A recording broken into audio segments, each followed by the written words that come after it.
semi পাট যোৰা হয় এইযোৰ ইউনিক ডিজাইন আৰু ইউনিক ধৰণে বনোৱা হৈছে এখন চাব ডিজাইনবোৰ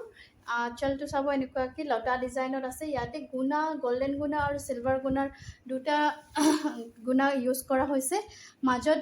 গ্ৰীণ আৰু ব্লু মিনা কৰা হৈছে আঁচলটো চাব ইয়াতে হেভি বনোৱা হৈছে এনেকুৱা কলহ ডিজাইনত চাব চিলভাৰ গুণা আৰু গল্ডেন গুণা লগত মিনা ৱৰ্কবোৰ চাব চাদৰখনৰ গোটেই অল অভাৰ এনেকুৱাকৈ বাটাৰফ্লাই ডিজাইনত গ্ৰীণ আৰু ব্লুত বুটা আছে সাইড পাৰিকেইটা একেটা চাব অনলি গুণা আৰু চিলভাৰ গুণা আৰু গল্ডেন গুণাত আছে বহুত হেভি হয় যোৰাকেইটা পাৰ্টি ৱেৰ বা ব্ৰাইডেল লুকৰ কাৰণে খুবেই ধুনীয়া হ'ব এখন মেখেলাখন খুব আহল বহল হয় ইয়াৰে কোনো ধৰক সৰু সাইজ নে প্লাস সাইজ আহিব গোটেইবোৰ এইটো ব্লাউজ পিচটো হেভি হ'ব হাতত এনেকুৱাকৈ হেভি ৱৰ্ক আছে চাব